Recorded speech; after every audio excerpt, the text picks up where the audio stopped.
حضرت حکیم الامت فرماتے ہیں کہ زمانے بھر میں یہ قاعدہ ہے کہ جس کا کھانا اسی کا گانا، تو جن کا ہم کھا رہے ہیں انہی کے پھر گیت ہم گا رہے۔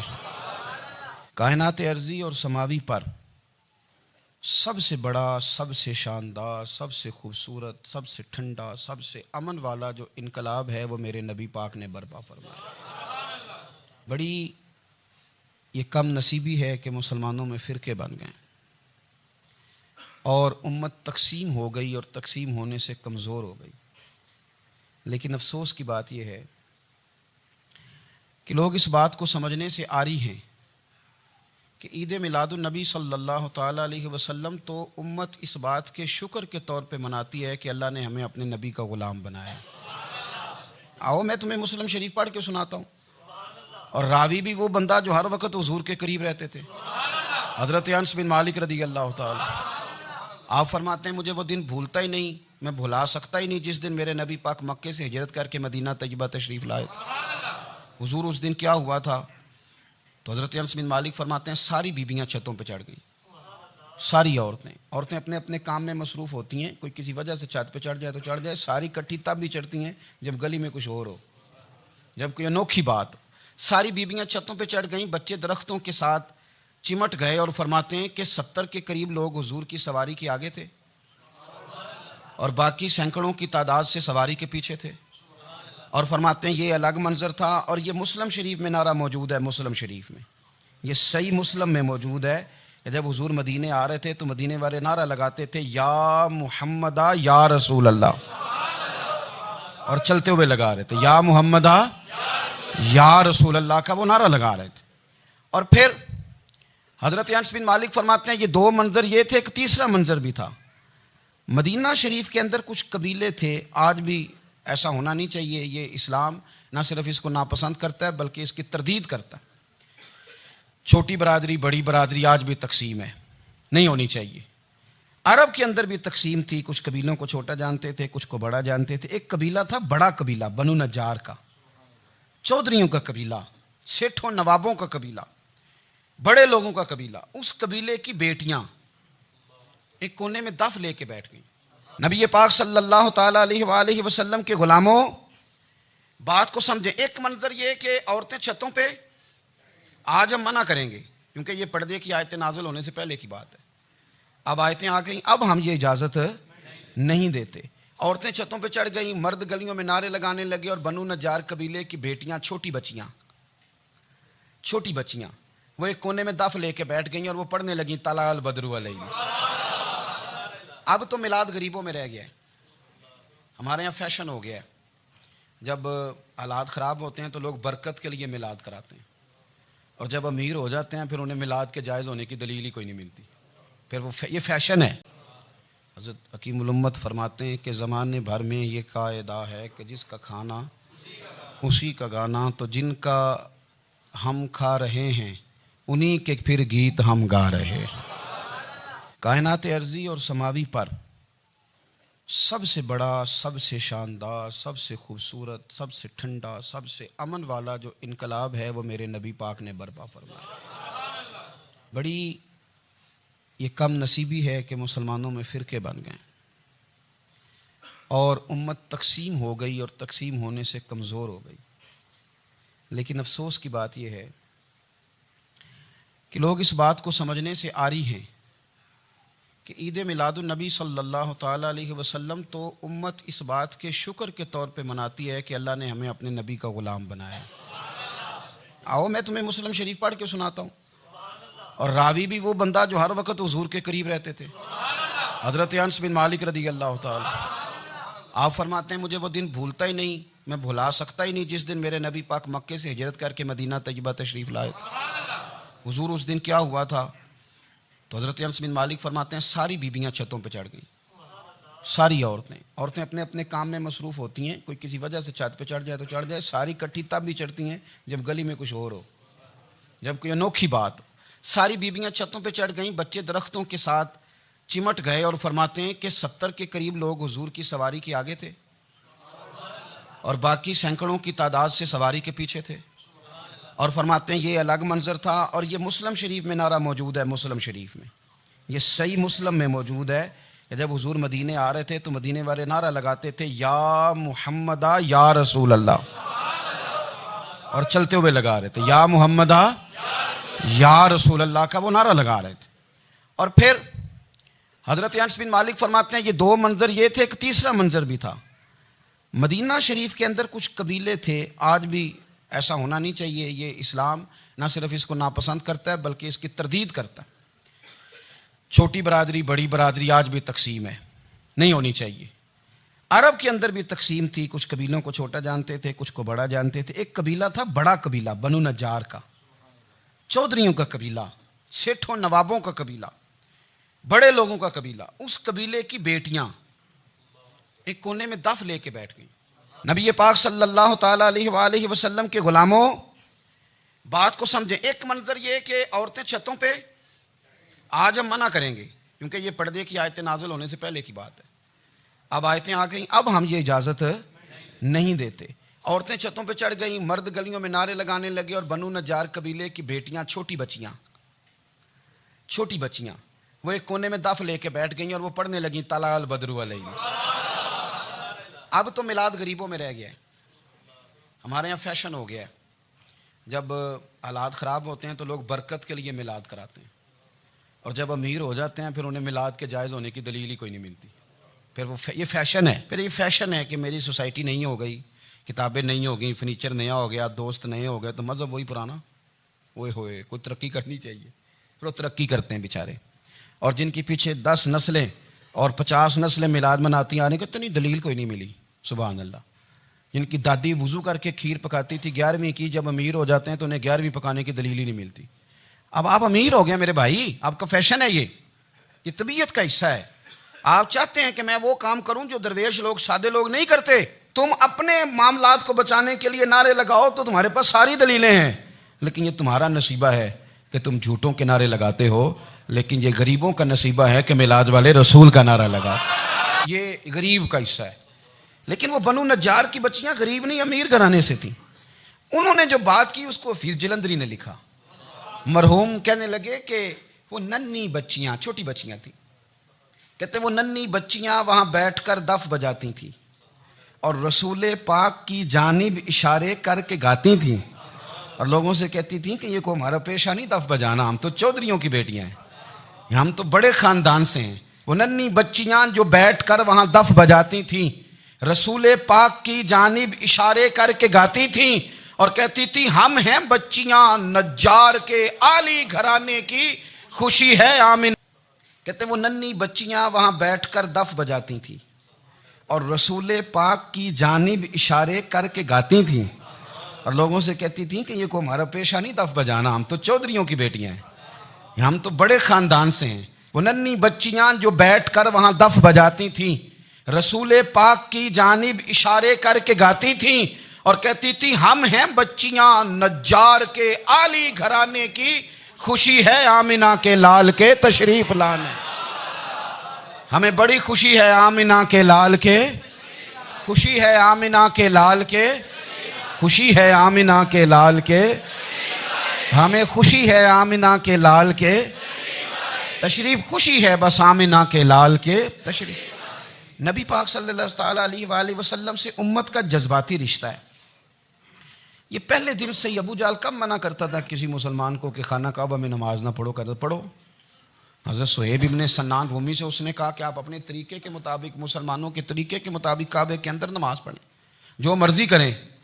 روکتے تو وہ نبی پاک کے قریب جانے سے تھے. وہ منڈیوں میں بیٹھ جاتے تھے, حضور کے قریب نہ جانا, حضور کے قریب نہ جانا, حضور کے قریب نہ جانا.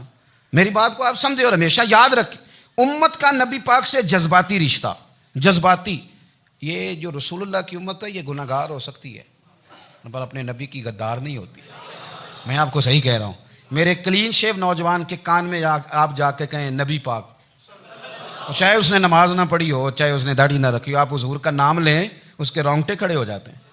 اس کی طبیعت, اس کا دل دھک دھک کرتا ہے, اس کی ایک ایک روح سے محمد محمد کی آوازیں نکلتی. یہ فیض ہے رسول پاک کا اور یہ کرم ہے اللہ کا اس امت کے ساتھ. امیر ملت پیر جماعت علی شاہ صاحب محدث علی پوری فرماتے ہیں ایک جگہ ہندوؤں کا جلسہ تھا، ہندو پنڈت تقریر کر رہا تھا، اس نے نبی پاک صلی اللہ علیہ وسلم کی شان میں معاذ اللہ کو بے ادبی کر دی. مسلمان تھے ہی نہیں، ایک مسلمان تھا، وہ ملنگ نہیں ہوتے دوری ڈنڈے والے، اس کے پر رنگین ڈنڈا تھا، وہ کہیں دور بیٹھا تھا. تو اس نے سن لی اسپیکر چل رہا تھا، تو وہ ڈنڈا لے کے تو اسٹیج پہ چڑھ آیا. وہ کہتا میں نے پنڈت کے سر میں مارا ایک ہی ہے، پر مارا ذرا صحیح کر کے. وہ ڈھیر ہو گیا، لوگوں نے گرفتار کر لیا، جیل میں چلا گیا. پیر صاحب کہتے ہیں میں ملنے گیا، بندے کو بسم اللہ بھی سیدھی نہیں پڑھنی آتی، سورۃ اخلاص بھی ٹھیک نہیں آتی، اسے ربنا آتی نہ دعا نہیں کر سکتا، ملنگ ہے. میں ملنے گیا اور میں نے کہا یار نہ تو نماز پڑھے، نہ داڑھی رکھے، نہ تو مسجد جائے، پر تو نے کمال کر دی. تو کہتے ہیں پیر صاحب چھم چھم رویا اور پنجابی میں کہنے لگا پیر صاحب میں گناہ گار ہاں، پر اپنے نبی دا غدار تے نہیں نا. یہ گناہ گار اور غدار میں فرق ہوتا ہے. میں گناہ گار ہوں، پر یہ تو نہیں نا کسی کی ضرورت کہ میرے سامنے میرے نبی کے بارے میں بات کر جائے اور ساڑی اچھی تے سچی سرکار نو گل کر جائے. یہ بات آپ سمجھیں. دشمن احمد پہ شدت کیجئے، ملحدوں سے کیا مروت کیجئے، شرک ٹھہرے جس میں تعظیم رسول، اس برے مذہب پہ لعنت کیجئے. اور مثل فارض زلزلے ہوں نجد میں، ذکر آیات ولادت کیجئے اور یا رسول اللہ کی کثرت کیجئے. نبی پاک کا پیار امت کے لیے سرمایہ حیات ہے.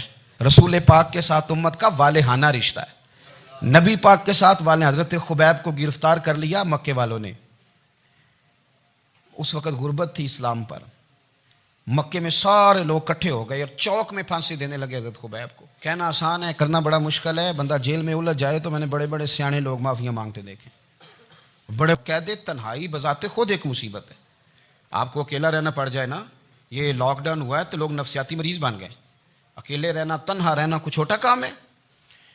حضرت خبیب اکیلے اور مکے کا دور اور چاروں جانب کافر، اور چوک میں جب پھانسی پہ لٹکایا جانے لگا تو ابو سفیان بولے اور بول کے کہنے لگے یار بندہ کوئی کام کر کے بڑا پچھتاتا بھی ہے کہ یار نتیجہ کیا نکلا. تو معاذ اللہ آپ کا بھی نتیجہ تو پھانسی ہے، تو آپ کا کیا خیال ہے؟ یہ آپ یقین کریں کہ لوگ صحیح صحیح ساتھ چلتے ہیں، تھوڑی سی دشواری اٹھانی پڑ جائے تو کہتے ہیں میں گاڑی ٹھیک تھا، پر انہی پتھروں پہ چل کے اگر آ سکو تو آؤ. میرے گھر کے راستے میں کوئی کہکشاں نہیں ہے. لوگ نا میٹھا میٹھا کھانا چاہتے ہیں، تھوڑا کڑوا آ جائے تو مصیبت بن جاتی. کہتے ہیں سارے فلانے سے پیار کریں گے تو میں کروں گا، سارے مخالفت بھی کریں گے تو ہم انشاءاللہ پیار ہی کریں گے. یہ کیا بات ہوئی؟ اب بعض لوگ پچھتا رہے ہوتے ہیں. حضرت خبیب سے کہا ابو سفیان نے، ابھی کلمہ نہیں پڑھتے تھے، کہنے لگے تو اس وقت پھانسی پہ لٹک رہا ہے اور تیرے نبی مدینے میں اور آرام میں، اور ان کے صحابہ آرام میں، اہل بیت گھر میں. تیرے ذہن میں اگر اس وقت یہ بات ہو کہ اس وقت تیری جگہ پہ وہ ہوتے معاذ اللہ، تو پھر کیا ہوتا؟ مجمع غیروں کا، علاقہ غیروں کا. یہ ٹائم آیا تھا اب نعرہ رسالت لگانے کا. اب ٹائم آیا حضرت خبیب نے نعرہ رسالت لگانا ہے، پر لگانا کس طرح ہے کہ کافر یاد رکھیں.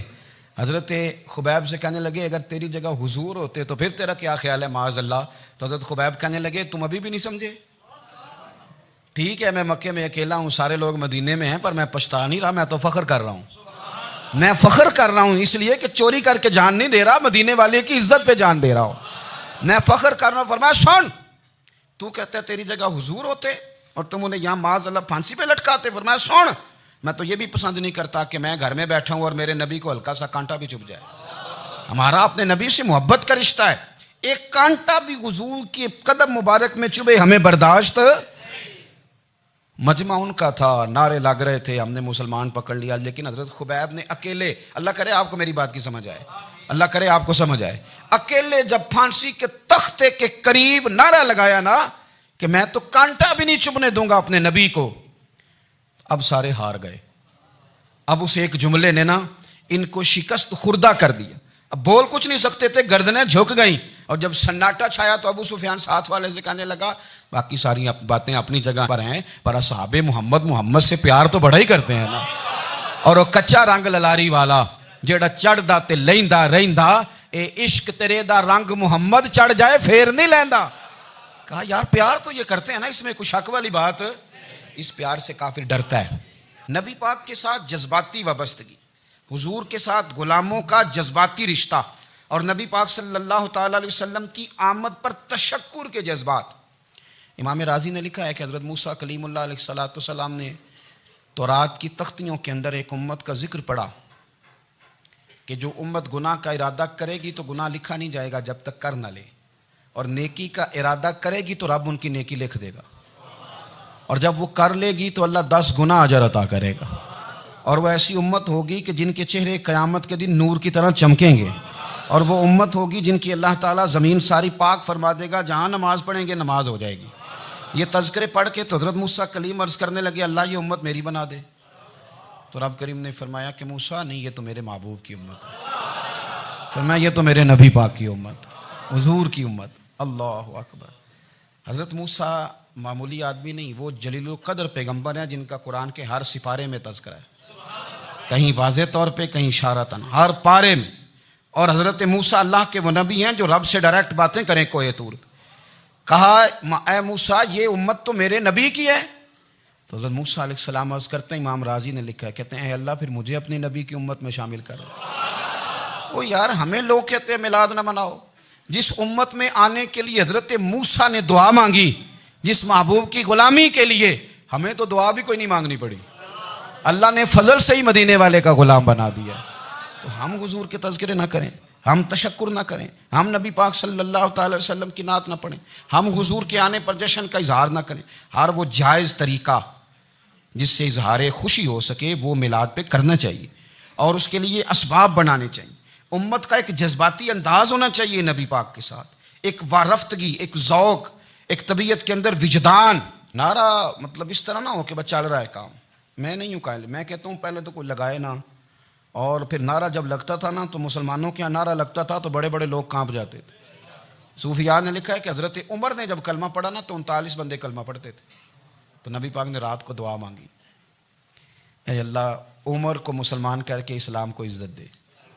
حضرت عمر سویرے آ گئے، میں وہ تفصیل میں نہیں جاتا، بات لمبی. حضرت عمر جب آئے نا اور انہوں نے آتے جب کہا نا کہ میں کلمہ پڑھنے آیا ہوں، تو حضور اتنے راضی ہوئے کہ نبی پاک نے کہا اللہ اکبر. تو صحابہ نے نعرے لگائے اللہ اکبر اللہ اکبر، یعنی 40 لوگ مسلمان ہوئے تو نعرے لگے. ہمارے صوفیاء کہتے ہیں حضرت عمر کے آنے پر جب نعرے لگے تو بتاؤ کہ وہ تو نعرہ تکبیر لگا، نعرہ رسالت کیوں نہیں لگا؟ تو کہتے ہیں گویا ہمیں حضور نے یہ سمجھایا ہے، حضور کے اشاروں نے سمجھایا ہے کہ میں اب اپنے نعرے خود تو نہیں نہ لگاؤں گا، میں نے تو اللہ اکبر کہہ دیا، عمر آ گیا ہے میرے نعرے لگاتا رہے گا. نعرے لگیں گے. حضرت عمر نے پہلے دن ہی کہا کہ حضور آپ سچے رسول ہیں تو چھپ چھپ کے نماز کیوں پڑھیں؟ شروع ہو گئے نعرے. حضور آپ سچے ہیں تو چھپ چھپ کے نماز کا کیا معنی ہو؟